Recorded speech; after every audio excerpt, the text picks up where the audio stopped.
Shalom adik-adik di rumah, apa kabar hari ini? Nah, semoga sehat selalu ya. Oke, sebelum Mbak Ola memulai sekolah minggu pada hari ini, kita mau berdoa. Yuk kita siapkan hati, kita lipat tangan kita, tunduk kepala, pejamkan mata, dan mari kita berdoa. Tuhan Yesus, terima kasih buat berkat-Mu sepanjang hari ini Tuhan. Dan jikalau pada hari ini Tuhan, kami akan memulai sekolah minggu kami, Tuhan yang berkati dari awal, pertengahan hingga akhirnya dengan baik. Terima kasih Tuhan, jagai kami selalu, dan kami siap memuji dan mendengarkan firman-Mu. Haleluya, amin. Yuk kita mulai sekolah minggu hari ini. Shalom. Shalom. Bagaimana kabarnya hari ini? Sukacita, uwi. Oke, sehat selalu ya adik-adik di rumah. Tetap kita hari ini tetap sekolah minggunya di rumah aja. Oke, karena pasti hari ini adik-adik tetap semangat dong walaupun di rumah aja. Harus dong. Ya, oke. Karena kita masih semangat, kita harus pujikan nama Tuhan. Tuhan. Kita mau pujikan Yesus pokok dan dengar Dia panggil nama saya.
Adik-adik sudah memuji Tuhan bersama ya.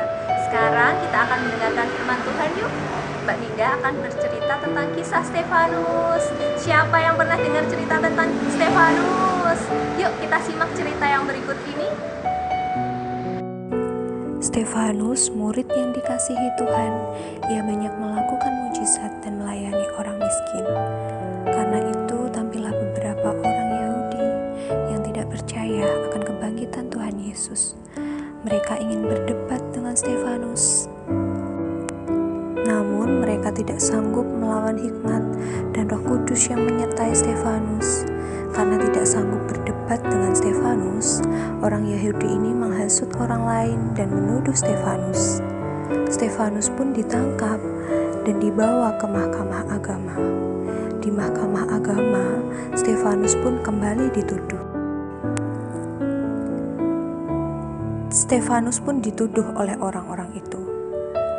Orang ini terus menghina tempat kudus. Dia mengatakan Yesus orang Nazaret akan mengubah tempat kudus ini dan adat istiadat warisan Musa. Stefanus pun melakukan pembelaan di depan imam besar. Ia menceritakan sejarah bangsa Israel yang menolak Musa sebagai pemimpinnya. Di akhir pembelaannya, ia menegur banyak orang bahwa mereka sama seperti bangsa Israel yang dulu, yang menentang Roh Kudus dan menganiaya para nabi yang diutus Tuhan. Mendengar pembelaan Stefanus, para pemimpin sangat marah. Ia menyeret Stefanus keluar dan melemparinya dengan batu, serta meletakkan jubah Stefanus di depan kaki seorang muda bernama Saulus. Sedang mereka melemparinya dengan batu, Stefanus berdoa, "Ya Tuhan Yesus, terimalah rohku." Sambil berlutut ia berseru dengan suara nyaring, "Tuhan, janganlah tanggungkan dosa ini kepada mereka." Dan dengan perkataan itu, meninggallah ia. Nah, itu tadi adik-adik cerita tentang Stefanus. Stefanus yang diambil dari nama Stefanus yang artinya adalah mahkota. Stefanus menjaga keistimewaannya di hadapan Tuhan dengan cara ia mempersembahkan hidupnya yang terbaik bagi Tuhan. Ia melayani orang-orang miskin, ia mengadakan mujizat bagi banyak orang, ia bersaksi, berkhotbah. Walaupun begitu, ia dibenci dan akhirnya mati dirajam. Tetapi Stefanus tetap menjaga kesetiaannya di hadapan Tuhan. Ia tetap setia sampai akhir hayatnya. Kita mau baca di dalam kitab Kisah Para Rasul, pasal yang ke-7, ayat yang ke-54 sampai yang ke-60. Kita mau baca di ayat yang ke-59 sampai yang ke-60. Sedang mereka melemparinya, Stefanus berdoa, katanya, "Ya Tuhan Yesus, terimalah rohku." Sambil berlutut, ia berseru dengan suara nyaring, "Tuhan, janganlah tanggungkan dosa ini kepada mereka." Dan dengan perkataan itu, meninggallah ia. Nah, adik-adik, itu tadi cerita tentang Stefanus.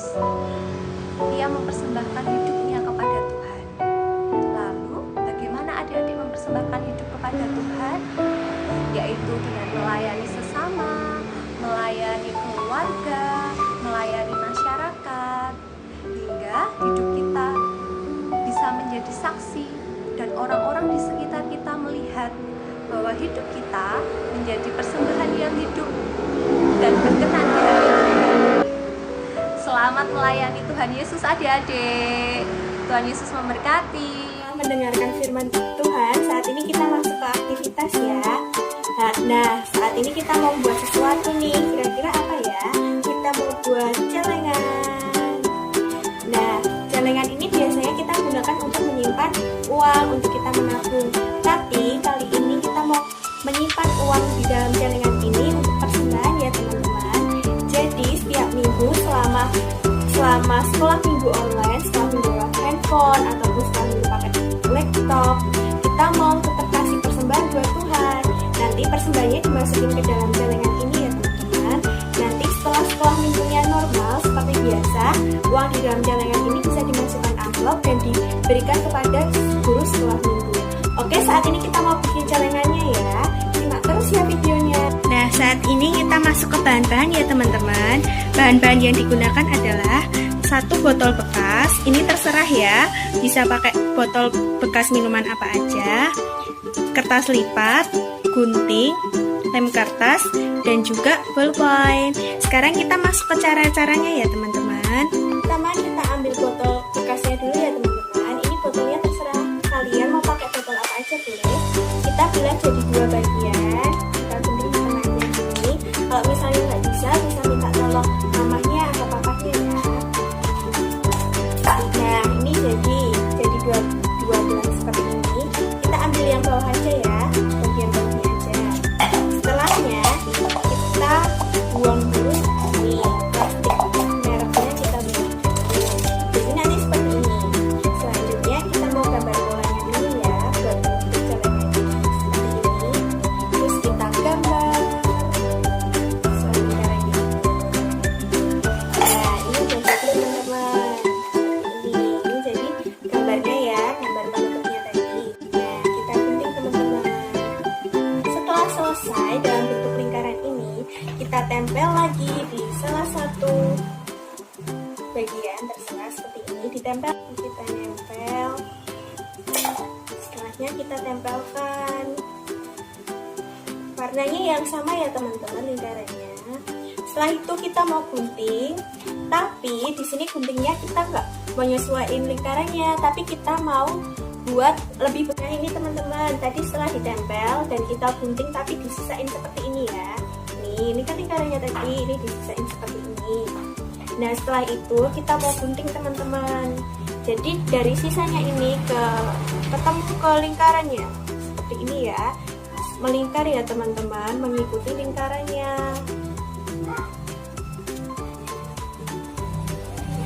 Nah seperti ini. Seperti ini ya teman-teman. Jadi jadinya setelah selesai seperti ini, kita lipat menjadi 2 bagian. Kita mau gunting persegi panjang seperti ini. Nah seperti ini teman-teman. Setelah selesai seperti ini teman-teman, kita mau kasih lem kertas ke bagian-bagian yang ininya.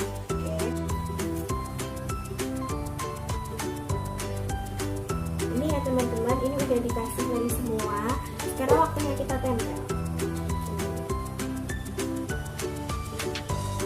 Nah setelah jadi seperti ini, kita lipat yang tadi sudah kita kasih lem seperti ini. Seperti ini teman-teman. Dilipat semuanya ya, mantul ya. Ini gunanya untuk menutupi bagian bawahnya teman-teman seperti ini.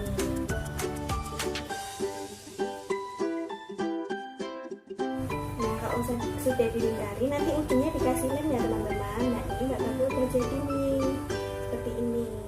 Agar lebih cantik kita mau kasih ya. Nah saat ini kita mau kasih lem dulu di ujung-ujungnya ya. Dan ujung kita mau kasih, habis itu kita tempel.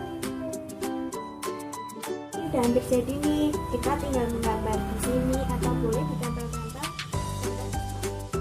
Ini udah jadi nih teman-teman buat celengannya. Saat ini udah jadi, waktunya kita masukin uang buat persembahan. Nah udah jadi. Sekian kreativitas hari ini. Jangan lupa dibuat ya teman-teman sebagai pengganti kantong persembahan. Nah, tadi kan kita udah memuji Tuhan, udah mendengarkan firman Tuhan. Sekarang saatnya kita berdoa. Kita telah selesai ibadah sekolah minggu pada hari ini. Jangan lupa ya, tadi pesennya Mbak Ninda apa? Kita harus melayani di keluarga, melayani di masyarakat, dimanapun itu, sebarkan kebaikan Tuhan Yesus. Yuk kita berdoa. Tuhan, terima kasih buat hari ini Tuhan. Kami telah selesai sekolah minggu. Berkati anak-anak-Mu di rumah Tuhan, berkati keluarga, berkati orang tuanya selalu Tuhan. Semoga selalu dalam keadaan sehat dan baik. Terima kasih Tuhan buat berkat-Mu. Tuhan berkati selalu anak-anak-Mu di rumah Tuhan. Jagai kesehatannya Tuhan dengan senantiasa. Dan ajarilah kami Tuhan untuk tetap melayani-Mu, melayani di keluarga, melayani di masyarakat, melayani di sekolah, dimanapun itu Tuhan. Biarkan kami menjadi saksi-saksi-Mu. Terima kasih Tuhan Yesus. Kami sudah berdoa dan mengucap syukur. Haleluya. Amin. Amin. Selamat hari Minggu. Tuhan Yesus memberkati.